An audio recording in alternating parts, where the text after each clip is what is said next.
Hello everyone, this is Darshika Nishad here. Welcome to my biology classes. आज की class में हम डिस्कस करेंगे ईसीजी ऑफ हार्ट, इलेक्ट्रोकार्डियोग्राम। पिछले लेक्चर में हमने क्या डिस्कस किया था? Stroke volume of heart, cardiac output and diastolic volume of heart and systolic volume of heart. ये सारा कुछ हम अपने पिछले लेक्चर में डिस्कस कर चुके हैं। आज हम बात करेंगे ईसीजी का। ECG means electrocardiogram. E stand for electro, C stand for cardio and G stand for gram. So first we talk about ECG.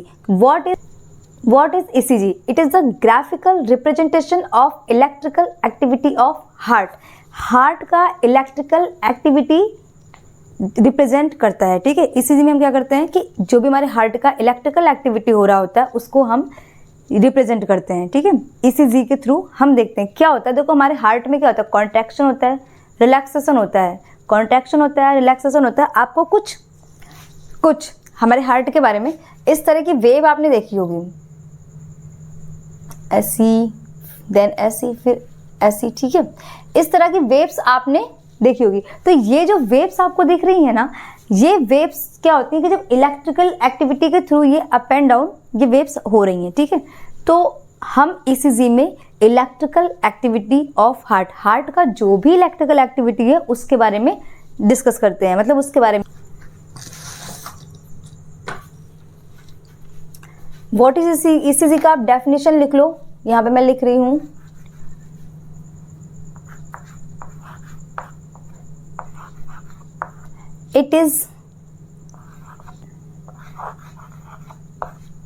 It is the graphical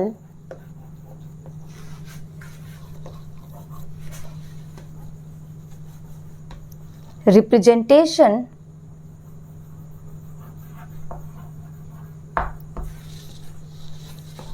of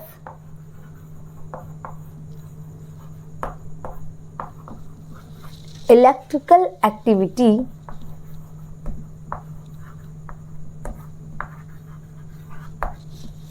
of heart।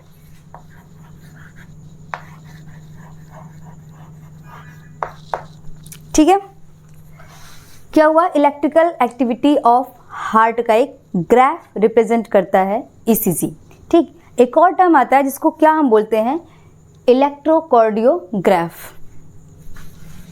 दूसरा term क्या है बेटा?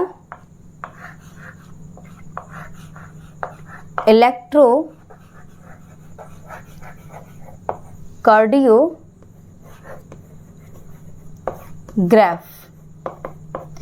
तो देखो electrocardiograph, अब यहाँ पे ना आपको कंफ्यूज होने की ज़रूरत नहीं है कि अगर इलेक्ट्रोकार्डियोग्राम है तो फिर वहाँ पे ग्राफ हो रहा है, यहाँ पे ग्राफ आना चाहिए, ठीक है। No, this is the machine. ये एक ऐसी मशीन है जो कि इस ग्राफ को रिप्रेजेंट करने में हेल्प करती है, ठीक है। सो आई राइट हियर और डेफिनेशन लिख लेते हैं।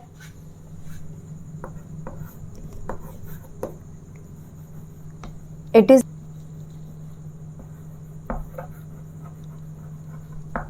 a machine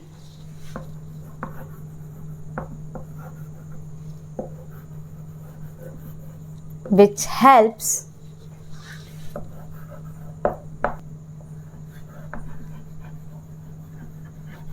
to generate such a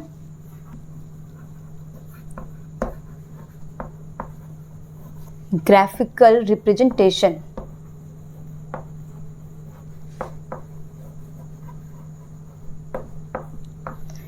exam में आप गलत मत करना इलेक्ट्रोकार्डियोग्राफ के बारे में और इलेक्ट्रोकार्डियोग्राम के बारे में। इलेक्ट्रोकार्डियोग्राम क्या है कि ये एक इलेक्ट्रिकल एक्टिविटी ऑफ हार्ट, जो भी हार्ट की इलेक्ट्रिकल एक्टिविटी है उसका एक ग्राफ रिप्रेजेंट करता है। एंड इलेक्ट्रोकार्डियोग्राफ क्या है कि इट इज़ अ मशीन जो कि इलेक्ट्रोकार्डियोग्राफ जो आ रहा है, ठीक है, उसको जनरेट करने में हेल्प करता है, ठीक है। अब देखो इलेक्ट्रिकल एक्टिविटी क्या होती है? इलेक्ट्रिकल एक्टिविटी का मतलब होता है कि जब भी कोई इलेक्ट्रिसिटी कुछ जनरेट हो रहा है, ठीक है। लाइक आपको पता है electricity is the simply movement of charge particles from one place to another place। Electricity में क्या होता है? देखो अगर इलेक्ट्रिसिटी का क्या मतलब है कि इसमें जो चार्ज पार्टिकल्स होते हैं वो एक प्लेस से दूसरे प्लेस पे मूव करते हैं, ठीक है। तो जो मूवमेंट हो रही है ना चार्ज पार्टिकल्स की, this is called the electricity. यहाँ पे भी कुछ ऐसा ही हो रहा है, ठीक है। क्या हुआ कि यहाँ पे भी इट मीन्स हार्ट में कुछ चार्ज का मूवमेंट हो रहा है, जिसकी वजह से यहाँ पे इलेक्ट्रिकल एक्टिविटी हो रही है हार्ट की, कुछ ना कुछ मूवमेंट हो रहा है, ठीक है। सो इतनी बात अगर क्लियर है तो फिर अब हम पहले देख लेते हैं कि इलेक्ट्रिकल एक्टिविटी ऑफ हार्ट होता कैसे है। तो देखो, इलेक्ट्रिकल एक्टिविटी ऑफ हार्ट के लिए पहले आप जान लो कि अगर कोई मसल्स, हमने मसल्स देखो यहाँ आओ पहले देखते हैं, एक मसल्स बनाते हैं। नेक्स्ट टॉपिक हम क्या कर रहे हैं, इलेक्ट्रिकल एक्टिविटी ऑफ हार्ट। हमें देखना है कि हार्ट का इलेक्ट्रिकल एक्टिविटी कैसे होता है। तो इलेक्ट्रिकल एक्टिविटी कैसे होगा हार्ट का, कि जब भी कोई भी मसल्स होगी, उसका कॉन्ट्रैक्शन और उसका रिलैक्सेशन, ठीक है, मतलब उसका डीपोलराइजेशन होना और उसका रीपोलराइजेशन होता है। ये इस तरीके से होता है हार्ट में, 4 स्टेप में कंप्लीट होता है। और पहले उससे पहले थोड़ा सा मसल्स के बारे में देख लेते हैं कि मसल्स किस तरीके से ये कॉन्ट्रैक्ट हो रही है और रिलैक्स हो रही है, मीन्स किस तरीके से ये डीपोलराइज हो रही है और किस तरीके से ये रीपोलराइजेशन हो रहा है। तो देखो क्या होता है, यहाँ पे एक मसल्स है, ठीक है। We know very well that कि जो हार्ट की मसल्स होती हैं वो ब्रांच्ड होती हैं, बट हम यहाँ पे ऐसा ही कुछ बनाएंगे, ठीक। अब देखो क्या होता है, जब मसल्स को कॉन्ट्रैक्ट, मतलब जो हमारे एट्रिया होते हैं उसके पास जब ऐसे नोड का सिग्नल जाता है, तो ऐसे नोड का सिग्नल जो भी जाता है वो क्या करता है कि सोडियम आयन की एंट्री कराता है। कोई भी मसल्स तब कॉन्ट्रैक्ट होती है जब उसके अंदर सोडियम आयन की एंट्री होती है। तो आज इसके अंदर मैंने यहाँ बाहर बहुत सारा सोडियम आयन है, यहाँ पे है बाहर बहुत सारा सोडियम आयन, ठीक है। अब इस सोडियम आयन की एंट्री हो गई है इस सेल्स के अंदर, यहाँ पे सोडियम आयन की एंट्री हो गई। सोडियम आयन की एंट्री होगी तो रिजल्ट में क्या मिलेगा कॉन्ट्रैक्शन ऑफ द मसल, ठीक है। अभी क्या हुआ इसका, यहाँ से ये मसल्स जो है वो कॉन्ट्रैक्ट कर गई, मतलब कि मसल्स का डीपोलराइजेशन हो गया, ठीक है। डीपोलराइजेशन हो गया यहाँ पे लिख दो, और लिख देते हैं। देखो, जब भी किसी मसल्स में, ठीक है, किसी मसल में जब सोडियम आयन की एंट्री होगी तो उसको हम क्या बोलते हैं, डीपोलराइजेशन बोलते हैं, ठीक है। डीपोलराइजेशन हुआ, अभी सोडियम आयन की एंट्री हो गई, डीपोलराइजेशन हो गया। रिजल्ट में क्या मिलेगा कि आपको डीपोलराइज सेल मिलेंगी। जो मसल्स है वो डीपोलराइज होगी, मतलब कि वो सिस्टोल हो गई, मतलब कि वो कॉन्ट्रैक्ट हो गई है, ठीक है। और इसे लिख लेते हैं, ये अब कॉन्ट्रैक्टेड मसल हो गई, तब ये मसल्स का कॉन्ट्रैक्शन हुआ। आप कॉन्ट्रैक्शन बोल लो, आप सिस्टोल बोल लो, एक ही बात है, ठीक है। अभी डीपोलराइजेशन का मतलब क्या हुआ, डीपोलराइजेशन का मतलब हुआ कि entry of the sodium ion inside the cell. जब भी सोडियम आयन का एंट्री होगा इनसाइड द सेल, तो फिर वो इसे हम क्या बोलेंगे, इस पूरे प्रोसेस को बोलते हैं हम डीपोलराइजेशन, ठीक है। और यहाँ पे हम डेफिनेशन लिख देते हैं डीपोलराइजेशन की। ये यहाँ पे डीपोलराइजेशन हो रहा है,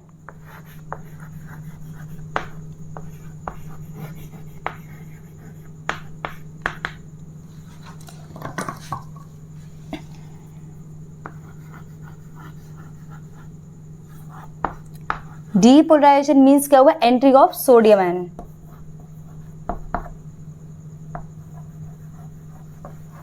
इनसाइड द सेल या मसल्स, ठीक है। ये हुआ डीपोलराइजेशन। इसके बाद यहाँ पे क्या हुआ, ये अभी इसके रिजल्ट में आपको क्या मिल रहा है कि मसल्स जो है वो कॉन्ट्रैक्ट हो गई हैं। अब मसल्स कॉन्ट्रैक्ट हैं तो कॉन्ट्रैक्ट तो रहेंगे नहीं, उनको रिलैक्स भी होना है। तो नेक्स्ट प्रोसेस हमारा क्या होता है, रीपोलराइजेशन। देखो रीपोलराइजेशन कैसे होता है,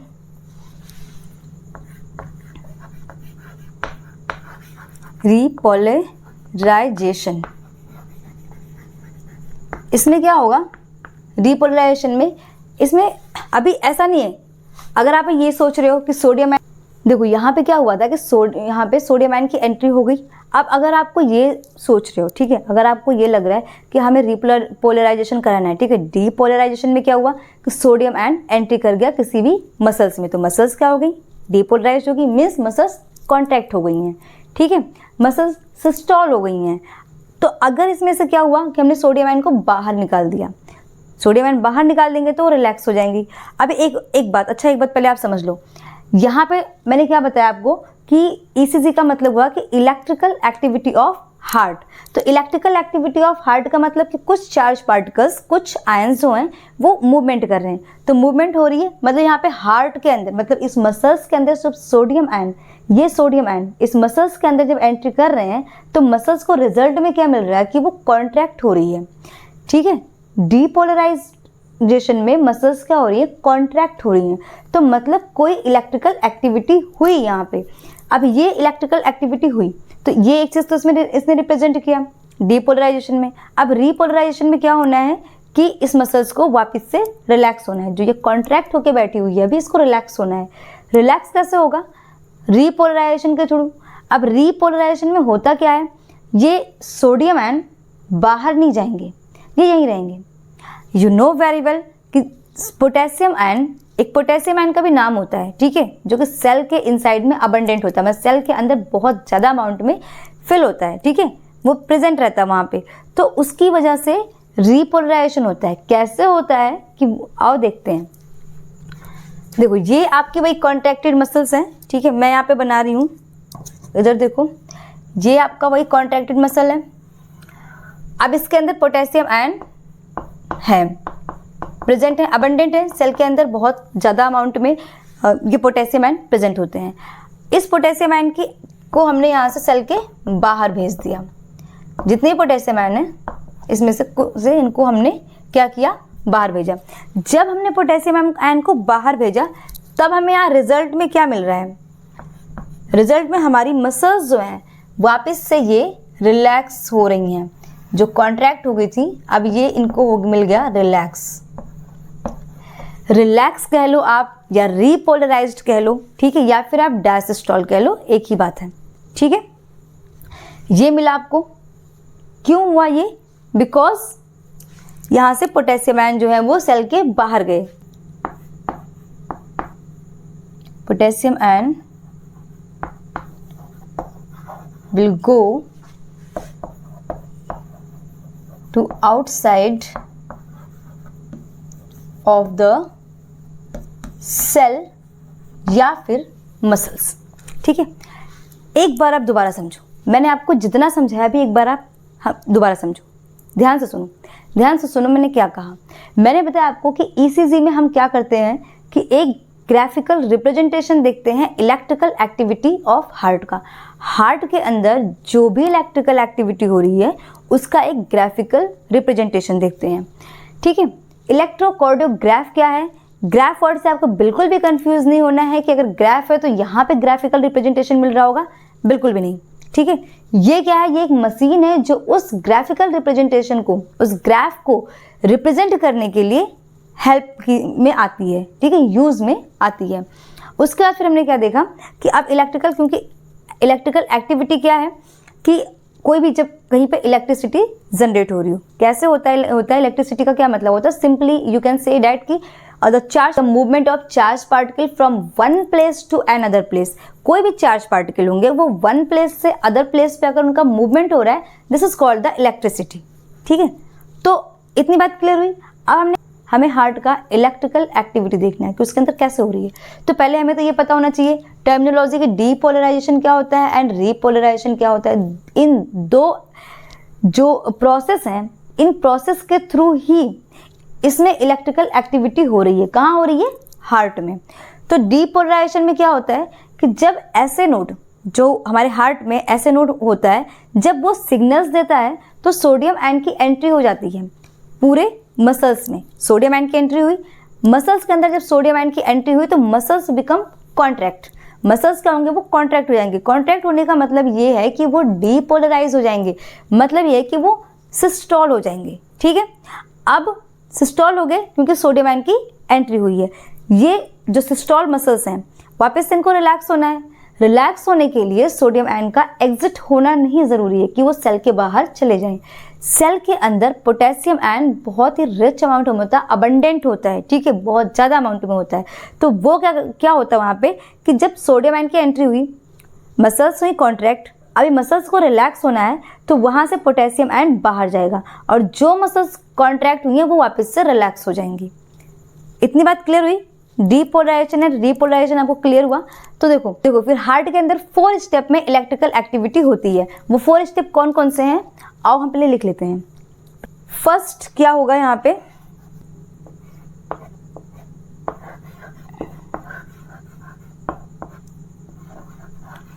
इलेक्ट्रिकल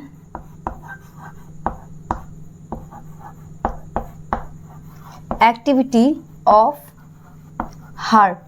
अब ये जो इलेक्ट्रिकल एक्टिविटी ऑफ हार्ट है बेटा, ये ना 4 स्टेप में कंप्लीट होगा। 4 स्टेप में कंप्लीट होगा। पहले एक बार हम लिख लेते हैं कौन कौन से वो स्टेप्स हैं। सबसे पहले क्या होगा, एट्रियल डीपोलराइजेशन।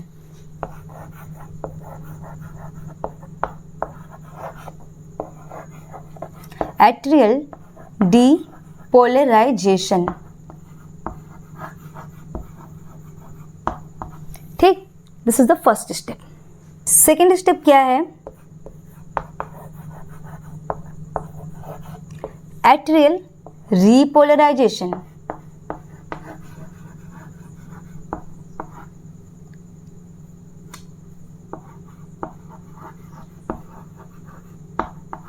थर्ड स्टेप फिर क्या है हमारा, वेंट्रिकुलर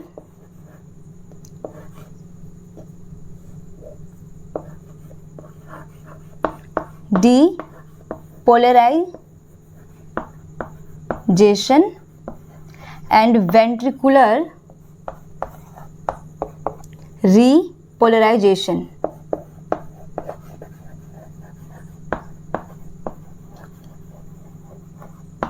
देखो अभी पहले 4 प्रोसेस को समझो आप, ठीक है। इलेक्ट्रिकल एक्टिविटी ऑफ हार्ट मतलब मैंने क्या कहा आपको, 4 स्टेप्स में इलेक्ट्रिकल एक्टिविटी हो रही है। ध्यान से देखो, ये आपका एट्रिया हो गया इधर, यहाँ पे आपको पता है, अब आपको अच्छे से आ गया है ये।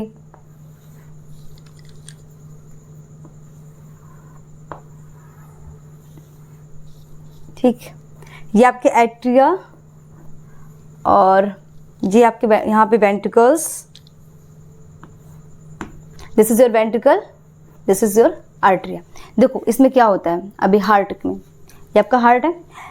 सबसे पहले क्या होता है, हमने क्या देखा था जब हम कार्डियक साइकिल पढ़ रहे थे, तो उस टाइम हमने क्या देखा था कि सबसे पहले क्या हो रहा था कि पहले तो कुछ भी नहीं हो रहा था, ठीक है, बिल्कुल जॉइंट डायस्टोल में दोनों ही रिलैक्स कर रहे थे। एट्रिया भी रिलैक्स था और हमारा वेंट्रिकल भी रिलैक्स था, क्योंकि उन्हें कोई काम नहीं करना था, वो बिल्कुल भी रिलैक्स कर रहे थे वहाँ पे।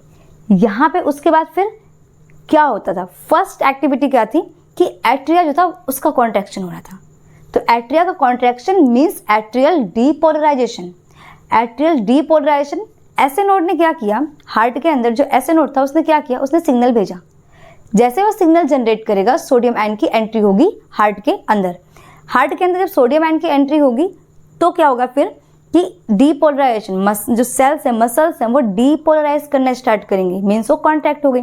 अभी इसका कॉन्ट्रैक्शन हुआ, कॉन्ट्रैक्शन होने के बाद फिर तुरंत रिलैक्सन, कॉन्ट्रैक्शन होने के बाद तुरंत रिलैक्सेशन भी हो रहा था, ठीक है। तो नेक्स्ट स्टेप क्या है, एट्रियल रीपोलराइजेशन। रीपोलराइजेशन का मतलब आप समझ गए, यहाँ पे जो भी पोटेशियम आयन था सेल के अंदर वो बाहर गया, सेल के बाहर गया, सेल के बाहर गया, इट मीन्स सेल क्या हो गई, रिलैक्स हो गई, ठीक है। जो भी मसल्स थी वो रिलैक्स हो गई, जब मसल्स के बाहर चला गया। अभी क्या हुआ, ये इसका आपको 2 स्टेप पता चल गया। पहले डीपोलराइजेशन हुआ मतलब एट्रिया कॉन्ट्रैक्ट हुए, फिर रीपोलराइजेशन हुआ जिसमें एट्रिया रिलैक्स हो गई। अब जब एट्रिया रिलैक्स हो गए तो अब वेंट्रिकुलर बच रहा है, उसको भी तो कुछ करना है, ठीक है। तो हमारा नेक्स्ट स्टेप क्या था कि वेंट्रिकुलर डीपोलराइजेशन। वेंट्रिकुलर डीपोलराइजेशन में क्या हो रहा था कि जैसे ही एट्रिया का कॉन्ट्रैक्शन रिलैक्सेशन खत्म होता था, उसके तुरंत बाद वेंट्रिकुलर डीपोलराइज हो रहे थे, मतलब कि वेंट्रिकुलर कॉन्ट्रैक्ट हो रहे थे। जब वो कॉन्ट्रैक्शन हो रहा था तो अभी ऐसे नोड ने जो भी सिग्नल भेजा था एवी नोड के पास, उसने और आगे सिग्नल भेजा और सोडियम आयन की एंट्री हुई वहाँ पे, ठीक है। सोडियम आयन की एंट्री वहाँ पे हुई तो अब वेंट्रिकल के जो मसल्स हैं वो हुई कॉन्ट्रैक्ट। कॉन्ट्रैक्ट होने के बाद फिर रिलैक्सेशन, अब उसको रिलैक्स भी करना है, उसने ब्लड बॉडी के बाहर फेंक दिया, अब उसको रिलैक्स करना है। तो लास्ट स्टेप क्या है इसका, वेंट्रिकुलर रीपोलराइजेशन, ठीक है। तो ये 4 स्टेप में आपका ये कंप्लीट हो गया electrical activity of heart.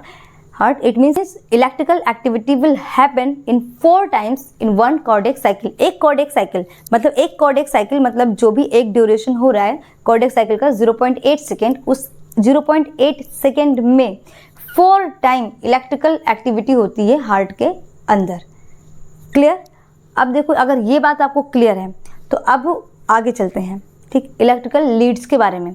Electrical Leeds क्या होते हैं? ये एक इंस्ट्रूमेंट होती हैं जिससे कि हम वो इलेक्ट्रिकल एक्टिविटी जो हार्ट में हो रही है उस इलेक्ट्रिकल एक्टिविटी को कैप्चर करते हैं। ठीक है, हम नहीं, एक्चुअली वो इंस्ट्रूमेंट, ये इंस्ट्रूमेंट क्या करते हैं कि वो जो इलेक्ट्रिकल एक्टिविटी हो रही है, डीपोलराइजेशन हो रहा है, फिर रीपोलराइजेशन हो रहा है, ठीक है, मसल्स एक बार कॉन्ट्रैक्ट हो रहे हैं, रिलैक्स हो रहे हैं, तो इस एक्टिविटी को कैप्चर करने के लिए जिस मशीन का, जिस इंस्ट्रूमेंट का यूज़ होता है उससे हम बोलते हैं इलेक्ट्रिक लीड्स। ठीक है, तो जो लीड्स होती हैं ये क्या है, देखो यहाँ पे एक ह्यूमन बना रही हूँ, ध्यान से देखो।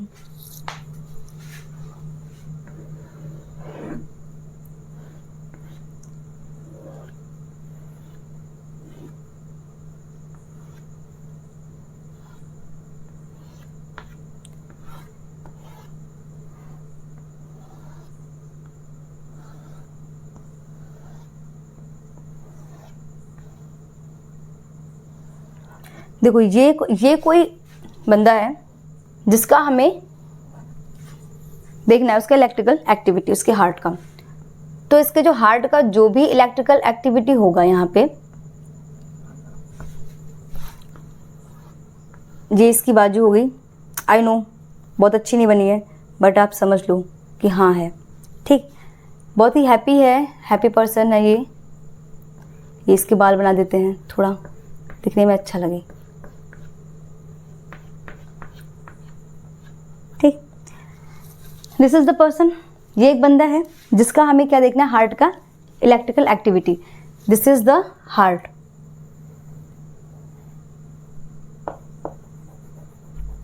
ये इसका हार्ट हो गया। ठीक, अब देखो क्या होगा, हमें ना इसका इलेक्ट्रिकल एक्टिविटी देखना है, हार्ट का इलेक्ट्रिकल एक्टिविटी देखना है।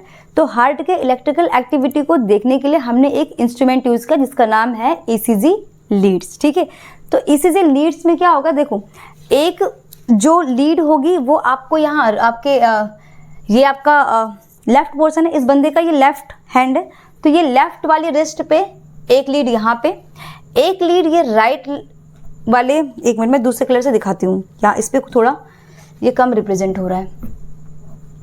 देखो एक लीड इसके लेफ्ट वाली रिस्ट पे, ठीक है, एक लीड यहाँ राइट वाली रिस्ट पे हो गया, और एक लीड इसको लगती है यहाँ लेफ्ट वाले एंकल पे।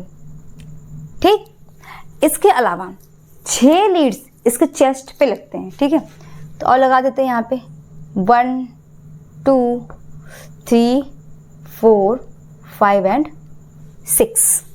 ठीक, अब ये जो लीड्स हैं, ये लीड्स क्या करती हैं कि इलेक्ट्रिकल एक्टिविटी को कैप्चर करने में हेल्प करती हैं। तो कहीं आओ देखते हैं, यहाँ पे कोई एक स्क्रीन चल रही होती है, ये वो इंस्ट्रूमेंट है, ठीक, जिस पर कि ये एक्टिविटी शो होनी है। अब ये यहाँ से लीड जो है वो कनेक्टेड है, ये सारी लीड्स, ये 6 लीड्स जो भी हैं इस तरह से इसकी, और ये वाली लीड भी कनेक्टेड है एंड ये एंकल वाली लीड भी कनेक्टेड है। ठीक है, इसका जो भी इलेक्ट्रोकार्डियोग्राफ, ठीक है, जो हम कर रहे हैं इस इंस्ट्रूमेंट में, ठीक है, इस इंस्ट्रूमेंट से, तो उसका हमें ग्राफ यहाँ पे कहीं कुछ ऐसा मिलेगा। मैं इधर बना देती हूँ कि ठीक है, ग्राफ जो है वो आपको पता है, वो कुछ आपने देखा है,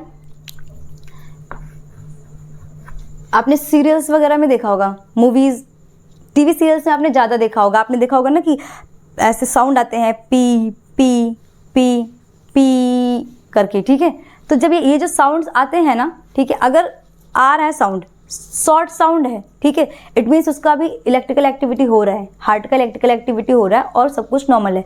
बट जब वो साउंड बिल्कुल पी करके जाता है, ठीक है, इट मीन्स लाइन सीधी हो जाती है। जब लाइन बिल्कुल सीधी हो जाती है तब ऐसा साउंड आता है, इट मीन्स अब वो बंदा नहीं बचा। ठीक है, तो ये आपको टीवी सीरियल्स में ज़्यादा आपको देखने को मिलता है। ये इस तरीके से ग्राफिकल रिप्रेजेंटेशन में आपको दिखा रही हूँ कि किस तरीके से यहाँ पे रिप्रेजेंट होता है जब भी हम किसी भी बंदे का हार्ट का इलेक्ट्रिकल एक्टिविटी, ठीक है, इतनी बात हो गई। अब ध्यान से सुनो, ध्यान से सुनो, मैं आपको यहाँ पे क्या समझा रही हूँ। मैंने क्या कहा, मैंने ये बताया कि ये एक बंदा है जिसका हमें ईसीजी मतलब कि इसका इलेक्ट्रिकल एक्टिविटी देखना है हार्ट का, कि उसका इलेक्ट्रिकल एक्टिविटी कैसे हो रहा है, क्या हो रहा है, उसका ग्राफ देखना है। तो हम उसके लिए एक इंस्ट्रूमेंट यूज़ करते हैं जिससे हम बोलते हैं ईसीजी लीड्स। वो ईसीजी लीड्स कितनी होती हैं, 1, 2, 3 एंड 6, 9, ठीक है। 6 लीड्स इसके चेस्ट में, इसके हार्ट के अराउंड लगी होती हैं, ठीक है। इसके हार्ट के अराउंड 6 लीड्स होती हैं। एक लीड इसके राइट वाली एंकल पे, यहाँ राइट वाले रिस्ट पे, ठीक है, दूसरी यहाँ पे लेफ्ट वाली रिस्ट पे, और एक इसके लेफ्ट पैर के एंकल पे, ठीक है, लेफ्ट एंकल पे इसके लगी होती हैं, ठीक। टोटल 9 लीड्स होती हैं। ये एक इंस्ट्रूमेंट से कनेक्टेड होती हैं जिसे हम इलेक्ट्रोकार्डियोग्राफ बोलते हैं, ठीक है।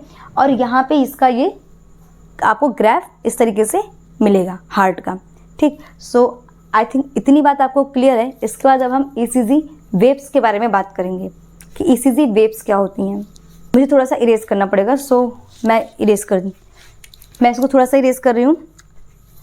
आप स्क्रीनशॉट लेना चाहें तो आप ले सकते हैं, क्योंकि मुझे इसको इरेज करना पड़ेगा।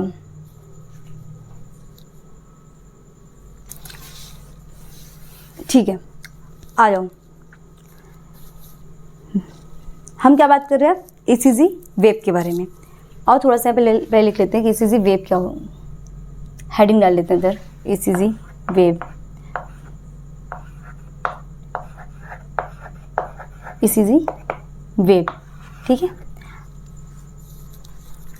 अब देखो, ईसीजी वेव में आपको पहले एक ग्राफ मिलेगा। वो ग्राफ मैं इधर बनाती हूँ, ठीक है। देखो, ये P थोड़ा सा आगे जाएगा, थोड़ा सा नीचे आकर के फिर एकदम से ऊपर, एंड देन अगेन यहाँ पे नीचे, और फिर ऊपर जा कर के फिर ये थोड़ा सा आगे जा कर के एक लूप का फॉर्मेशन, और फिर इस तरह की सीधी लाइन, ठीक है। ये ईसीजी वेव है 1 कार्डियक साइकिल का। आपको देखो ज़्यादा कुछ नहीं करना है इसमें, सिंपल आपको अल्फ़ाबेट्स याद रखने हैं, PQRST। और मैं इसका नाम लिख देती हूँ यहाँ पे, this is the P wave, ये वाली होगी आपकी QRS एंड T वेव, ठीक है। अब ये जो PQRST, ये 5 वेव्स हैं आपके इलेक्ट्रिकल एक्टिविटी में, ठीक है। एक कार्डियक साइकिल में आपको ये 5 वेव मिलेंगे, ठीक है। अब एक एक वेव के बारे में पहले हम लिख लेते हैं कि क्या होता है। तो सबसे पहले P वेव के बारे में लिखते हैं। यहाँ पे हम पहले P वेव के बारे में जान लेते हैं कि P वेव क्या करती है, ठीक। तो P वेव क्या करती है, P वेव क्या करती है, represents atrial depolarisation, atrial depolarisation,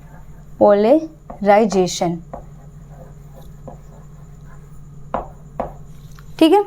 इसके बाद P के बाद QRS कॉम्प्लेक्स। नेक्स्ट वेव क्या है, QRS कॉम्प्लेक्स। ये क्या करती है, ये करती है ventricular depolarisation.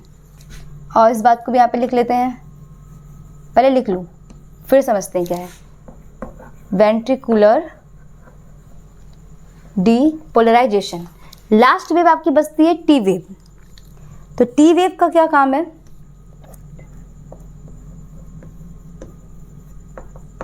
T wave represents ventricular repolarisation, ventricular repolarisation,